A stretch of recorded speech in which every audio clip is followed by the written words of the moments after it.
Sonny had a dream to make a movie, not just any movie, but the most confusing movie ever made. For 20 years he chased this dream, 20 years of rejections, 20 years of scribbling on napkins, banging on keyboards, pitching to anyone who would listen. His apartment overflowed with crumpled pages, each one a testament to his unwavering vision. Sonny's friends and family urged him to move on. Get a real job, they'd say, that movie will never happen. But Sonny wouldn't listen. He knew deep in his gut that his movie was destined for greatness, or at least destined to exist. He called his masterpiece Pivot. The title itself was the first layer of confusion. Was it a verb urging the audience to change direction? Was it a noun referring to a pivotal moment in the narrative?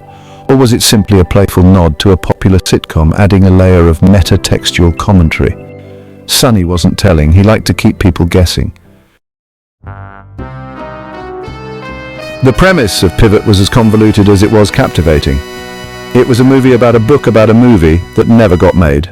The book, titled The Making of Pivot, detailed the fictionalized struggles of a filmmaker eerily similar to Sonny himself.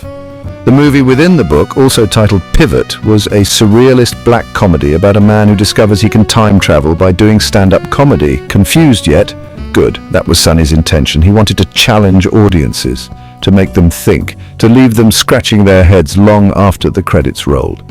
He envisioned Pivot as a cinematic puzzle, a labyrinth of interconnected narratives that would redefine the very fabric of storytelling. Of course, the irony wasn't lost on Sonny. His real-life struggle to make Pivot mirrored the fictional struggle of the filmmaker in his script. It was a case of life imitating art, imitating life, a recursive loop of cinematic ambition and frustration. To add another layer of absurdity, I decided I would incorporate elements of my own life into the movie. I've always been a fan of stand-up comedy, even tried my hand at open mic nights during my less inspired periods. So I figured, why not make my character, the fictionalized version of myself, a stand-up comedian who accidentally discovers the secret to time travel through his jokes. My routines became a bizarre mix of observational humor and quantum physics. I joke about the awkwardness of parallel universes colliding at the grocery store, the perils of accidentally heckling your past self, and the existential dread of knowing all the punchlines to your jokes before you even wrote them. The crowds were unimpressed, to say the least.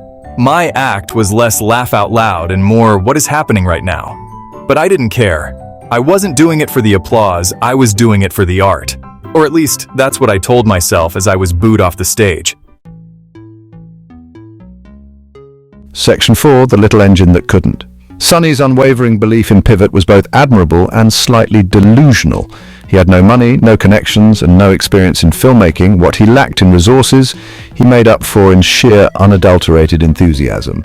He was the cinematic equivalent of a mosquito trying to push a boulder uphill. He shot scenes on his phone, using his friends and family as actors, often against their will.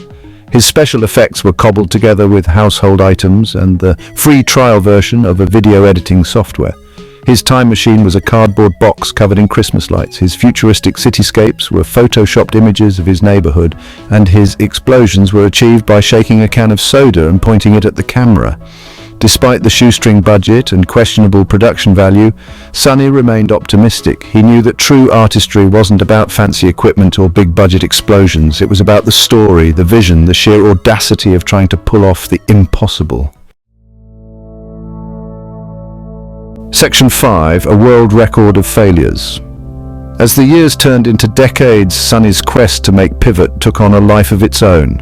He became a minor celebrity in his hometown, known for his eccentric personality and unwavering dedication to his bizarre movie. He even managed to parlay his notoriety into a Guinness World Record for most film festival rejections for a single unproduced screenplay. The award, while technically an acknowledgement of his failures, became a badge of honor. He proudly displayed the certificate on his wall, right next to a framed rejection letter from a film festival that had since gone bankrupt. To Sonny, it was proof that he was onto something. After all, if his movie was truly terrible, wouldn't people have stopped rejecting it by now? The record-breaking rejections, however, did little to help Sonny's dwindling funds. He was constantly dodging calls from his landlord. His diet consisted mainly of ramen noodles, and his wardrobe hadn't been updated since the late 1990s. But even as his world shrunk to the size of his cluttered apartment, his dream of making Pivot remained as large and unwieldy as ever. Section 6.